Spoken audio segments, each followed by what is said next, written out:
Some organizations in Kansas voiced their complaints with the state's coronavirus vaccine distribution plans. Joplin officials give a timeline of when they expect to receive and hand out the first vaccines. Reaction to the Electoral College officially certifying the ballots declaring Joe Biden as the next president of the United States. The 4 states most watched news starts now. Multiple organizations in Kansas, including the Self-Advocate Coalition of Kansas and the Skill Organization, are expressing their concerns with Phase 1 of the Kansas vaccine distribution plan, saying a large portion of Kansans have been excluded from that first round of distribution. This is KOAM News at 10. KOAM's Caitlin Shive spoke with the Southeast Kansas Independent Living President and CEO to find out more. In a web conference Monday morning, multiple disability advocacy independent living organizations, including Southeast Kansas Independent Living, joined together to express their concern with the Kansas vaccine distribution plan. Group home settings and people who have in-home care should also be included in those first-line workers, because they're all people that are extremely at risk. People who, have care providers, just like that's happening in the nursing facilities. So we want to make sure that all people are protected, but we think that people with disabilities should have been included in that first round. Sherry Coatney with Skill says those with disabilities living in a congregate situation or at home and their attendants are at an equally high risk to those listed in Phase 1 of distribution. It's not housekeeping services, it's personal care services. And so they are very essential workers. And the people who receive those services clearly have pre-existing conditions. So their need to have the immunization available to them is very important. The web conference highlighted personal stories from people with disabilities on how important it is that they are included. My attendant may have been exposed, and that has meant she's had to stay away for 14 days or so. And that has affected me in what I can do here at home, both in caring for myself. One of them was positive, and I ended up having to quarantine and not having anybody come in at all to help me, even though I feel like we could have figured out what to do with that. I just don't like the feeling of being in that situation at all. Coney is afraid of what could happen to those living congruently together if they are unable to get the vaccine right away. One person gets exposed, it's just a chain of events that they're going to be exposed as well. And they have less ability to keep themselves isolated. The groups have reached out to the Kansas Department of Health but are still waiting to hear back. Caitlin Shive, KOAM News. We've also reached out to the Kansas Department of Health as well, but have not heard back. The city of Joplin is prepping for its first dose of Pfizer's coronavirus vaccine. City officials say they expect the vaccine to come either this week or next. In Joplin, it will initially be sent to Freeman and Mercy hospitals. While Pfizer's vaccine has been shipped nationally, officials say they are not sure yet just how much of the vaccine will initially be made available to Joplin. Even if you've already had COVID, officials say you should still get vaccinated. While it's very likely that individuals who have had COVID have developed an antibody response and have some level of protection, this is still new enough in that area that we just don't know how long that will last. So the current recommendations is yes, if you've had COVID, go ahead and get the vaccination. City officials say that once the COVID vaccine is opened up to the general public, it should be available as the flu vaccine, meaning it will be in doctors' offices, pharmacies, and even drive-through clinics. The Joplin Health Department is reporting 4 more COVID-19 related deaths. Officials say 2 of them were men, ages 82 and 85, and 2 were residents of a long-term care facility. Those patients were an 81-year-old man and a 62-year-old woman. This brings Joplin's total death count attributed to COVID-19 to 76. Doug Heddy joining us with a first check of the forecast. I stepped outside and it is, to me, very cold, Doug. Yeah, it's super cold out there, and it's going to stay on the cold side as we go through the overnight hours tonight. Most of us are going to be 24, 25, 26 degrees by morning. Not quite as cold as what we had this morning at 19, but we only warmed to 39 during the afternoon. Average high is about 47 degrees. Clouds thickening up, so we're not going to see really any sunshine tomorrow. We have our next storm system, which is rotating through. This is fairly weak, but what it will do is give us the clouds all day long throughout the daytime hours for us tomorrow, and also keep our temperatures kind of chilly once again.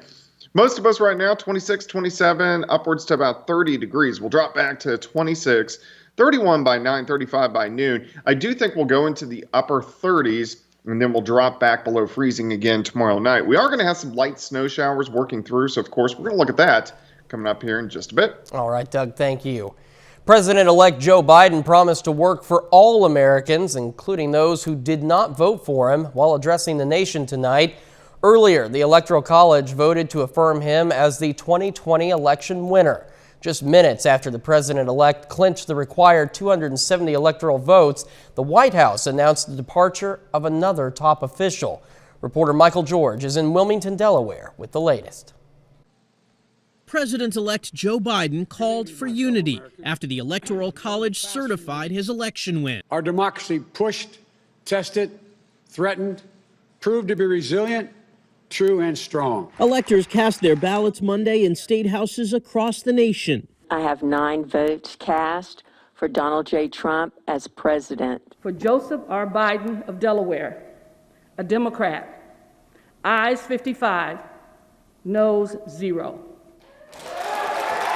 The president-elect spent the day here in Delaware, receiving the presidential daily intelligence briefing and meeting with his transition officials. President Trump is vowing to continue his fight against the election results. Trump campaign senior advisor Stephen Miller on Fox News Channel Monday. We have more than enough time to right the wrong of this fraudulent election result and certify Donald Trump as the winner of the election. The White House has announced another shakeup in the Trump administration. Attorney General William Barr is resigning and will step down on December 23rd to spend more time with his family for the holidays. President Trump praised Barr in a tweet, saying he's done an outstanding job. Michael George, CBS News, Wilmington, Delaware. A Justice Department official tells CBS News the parting between President Trump and Attorney General Barr was amicable. The president says Deputy Attorney General Jeffrey Rosen will assume Barr's duties after he departs. Well, still ahead on the KOAM News at 10, officials with the BNSF Railway come to Joplin. We're going to tell you why. And we'll tell you who's stepping up to help the AMC Theater Group. Pittsburgh resident Greg Shaw passed away after a year-long battle with brain cancer. He was the theater director at Pittsburgh High School and produced 65 shows during his 13-year career there. The high school earned invitations to perform on the main stage at the Kansas State Thespian Festival and the International Thespian Festival. Greg Shaw was 51 years old. A judge sentences a Joplin man suspected in a 2019 murder. Authorities say Michael Osborne killed Sean Rockers of Joplin in January of 2019. Rockers was stabbed and found in the street at 3rd and Connor. Osborne was later found and arrested in Washington State. As part of a plea deal, Osborne was only convicted on second-degree murder and sentenced to 20 years in prison.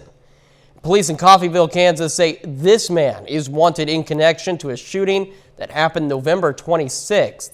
Police say 28-year-old Patrick Shobe was one of the people involved in that shooting near 5th and Sycamore Streets. Anyone with information on Shobe's location or about the shooting is asked to call the Coffeyville Police Department. The Kansas Bureau of Investigation is looking into an inmate death at the Crawford County Jail.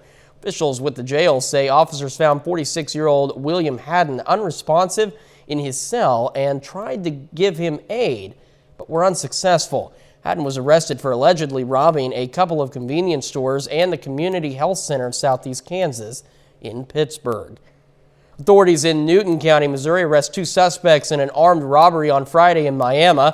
Authorities say Daniel Duran and Gabriela Espinoza were spotted in Newton County and led sheriff's deputies on a chase on I-44 and shot at deputies but didn't hit them.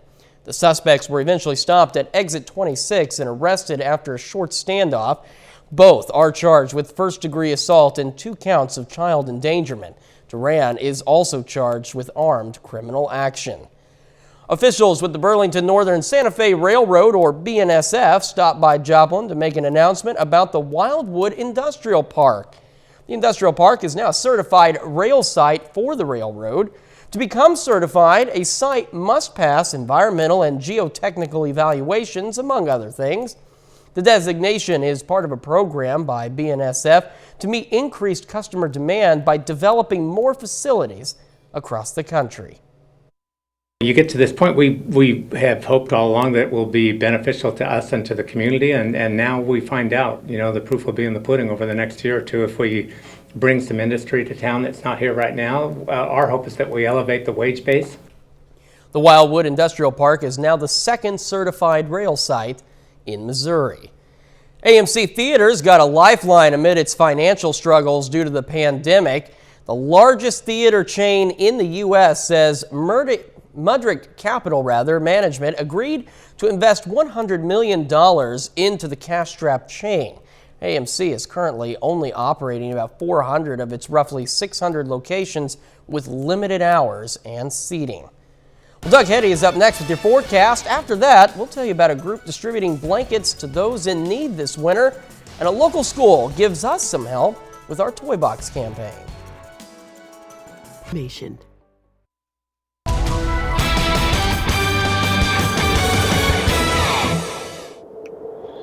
Well, it definitely turned out to be a cold day for us today. Temperatures, they struggled to warm up across the region as we only made it upper 30s to near 40 degrees.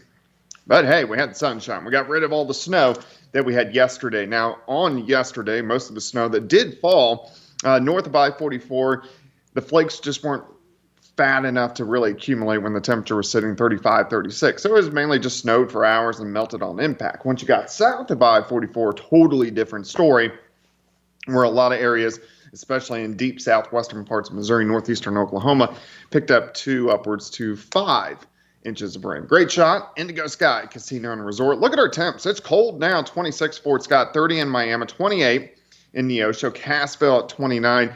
Yates Center is sitting at about 26 degrees with a very light northeasterly wind. Not near as strong as what we had earlier today, but still makes it feel a little bit cooler than what it actually is. From the station, 28. You can see the winds are light, humidity is high, clouds are thickening up across the region. So we're going to have cloudy skies tonight. We're going to have cloudy skies tomorrow. Finally, by Wednesday, we'll start to see sunshine just again. But this is our next storm system. It's starting to develop out across western Kansas and then back through parts of New Mexico. Very disorganized, very weak. Once it passes by, then it will really start to strengthen. But for us, it's not going to do a ton for us, but it is going to give us some light snow showers. But you can see the clouds continuing to thicken up. The main wave is right through central parts of New Mexico, which is going to rotate out over the next 24 to 36 hours and, of course, change our weather up a bit. So let's go through tonight. Just clouds. Down to about 26, 25 degrees. Here's about the noon hour. Cloudy skies. We're going to make it into the mid-30s. I think most of us will go into the upper 30s during the afternoon. And I expect most of the day to just be dry. 26 in the morning, 35 by noon, high temp at 38. Now, after 3 or 4 o'clock, we could start to see some light little flurries, maybe even a little bit of light drizzle developing. As we go into the evening hours, we're going to have a few bands of very light snow showers. Now, it is going to be dark. Our temperatures are going to drop below freezing as this occurs. Even though not a lot's going to fall, there could be a few slick spots on the road. So we're going to have to keep our eyes on that. Light little snow showers, again, scattered. Here's 11:30, tomorrow night, midnight, and then they're pretty much gone by the time we head into Wednesday morning. Sunshine returns. Still cold. Wednesday is going to be very similar to what we had today with the sunshine, but temperatures only upper 30s. Here's snowfall amounts. Not impressive at all. So because they're going to be light, they're going to be scattered, a dusting upwards to a half an inch on the top end. But still, If it's below freezing, that can cause a few issues on the road. So we're going to watch that closely over the next 24 hours. This system wraps up across the eastern seaboard. We look fine. Our next little system drops in late Friday into Saturday morning. That could give us a few random showers. Besides that, that's all we have this week. 38 tomorrow, 41 on Wednesday, back to 50 on Thursday. Look at the weekend. Weekend looks great. Partly sunny skies, highs into the 50s. Not bad right before Christmas. No, not too bad at all. And I mean, it's a nice little trade-off. We'll get some light snow showers, had some good snow yesterday, and then have a beautiful weekend to get out and enjoy some, fun outside. Yeah, no complaints. No, Doug, thank you so much. Well, some folks in Liberal, Missouri are making sure area people in need have blankets for this cold weather. The 15% and T&D Donkey Rescue are teaming up to collect donations to buy and distribute blankets to children in Head Start and Early Head Start programs in 4 area counties, as well as seniors at area nursing homes. They are 50 by 60, so they're a nice little, they're so warm and so soft, and they'll be great for, I think especially seniors and children, to just completely wrap up in and be warm. In total, they're handing out about 525 blankets. Well, our annual Toy Box campaign is almost wrapped up, and we're getting some help from the Carl Junction Junior High. Riley Carroll, an 8th grader, came up with the idea to host a school event called How CJ Saved Christmas. Well, kids were encouraged to dress up for a different theme each day and bring in toys to donate. Yeah, I'm really excited that we can bring joy to these other kids that we know that aren't going to get a Christmas, and this could be their first Christmas, especially if they're younger. How CJ Saved Christmas will run through the 18th. And as part of our Toy Box campaign each year, we ask you for donations of toys and money to buy toys to give to area kids in need. Now, all of your donations can stay in the county you live in. You can find a list of toy drop-off locations on our website. You see right there, it's KOAMnewsnow.com, or you can donate by phone during our Toy Box Tuesday telethon tomorrow during our noon, 5, and 6 p.m. newscasts. Well, coming up in sports, Carl Junction girls look to get back in the win column against Girard. Plus, we'll hear from a former Webb City football standout who just declared for the NFL draft.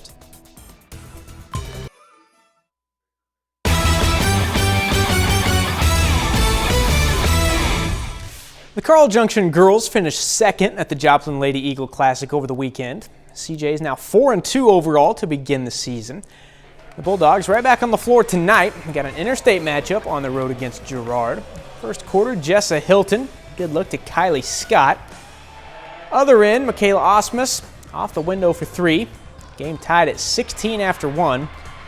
To the second quarter now, Jada Valley also good from 3. At that point, Girard up 5. But CJ made some shots to finish the half. Hilton for 3. She had 9 in the first half. And it's Hallie Shorter from deep. Carl Junction up 33-28 at the break. The game was tied all night. Brooklyn Talley, short jumper, gives Girard a 1-point lead. But back to Jessa Hilton. She's really good tonight. Finished with a team high 23. Carl Junction gets by Girard 54-50. The Carthage girls at home tonight facing the Central Bulldogs. Haley Fullerton, early 3 for the Tigers. She had a team high 22. Then off the miss, Sophie Shannon there to clean it up. Carthage up 7 after 1. Second quarter, more from Shannon. Gets another putback there. Staying in the second quarter, Brenna Ream, jumper at the elbow. Tigers up 7 at the break. Carthage adds to the lead in the second half to win 63-51. Former Webb City High School football standout Zach Davidson is taking his shot at the NFL. Davidson announced today he's declaring for the 2021 NFL Draft. Now, the former Cardinal, one of the best tight ends in the country at the college level. At Central Missouri in 2019, Davidson racked up 849 yards and 15 touchdowns on his way to earning All-America recognition. And he says he started to feel like it might be the right decision when agents and people in the league started asking around about his plans. At first you're like, I still got another year of play, just wait. I got more to show you, I promise. It's nice to know that people are asking about your name, asking about you, who you are as a man, who are you as a player, on and off the field, it is reassuring. As a kid, it's every kid's dream who plays sports to play professionally. The Kansas City Chiefs have clinched their 5th consecutive AFC West title, beating the Dolphins on Sunday. Kansas City is now 12-1 and currently holds the #1 seed in the AFC playoff bracket. It definitely was not the prettiest win of the year for the Chiefs on Sunday. They turned it over 4 times, including 3 picks from Patrick Mahomes. Despite that, Mahomes came back and threw for 393 and 2 scores. They got a special teams touchdown, and the defense made just enough plays to get it done. You saw in that first half, I mean, it's 80-something degrees outside, and I'm putting the defense back on the field over and over again, and they're finding ways to get stops and keeping us in that ball game so the offense can get going. And so it just shows that we have a veteran group of guys that really understand that we just have to make sure that we keep each other accountable and keep playing for the guy next to you, and we can find ways to win football games. That's a look at sports. We're back with more news after this. We take time now to honor a local veteran. Claire Moore served in the U.S. Army and Air Force from 1967 to 68. The Galena, Kansas native was stationed in Vietnam and earned a Purple Heart. We salute Sergeant Claire Moore, a 4-state hero. Doug joining us now with a final check of that forecast. Hey, Chris, and it's going to be cold tonight as we drop back into the mid-20s for overnight lows. Cloudy skies for us tomorrow. Some light snow showers by evening into the overnight hours. Looks like accumulations will be on the minor side, but of course something we're going to watch closely over the next day or so. All right, Doug, thank you so much. And that's our time for now. Thank you so much for joining us. Our next news time, 5 a.m. We'll see you then. Good night.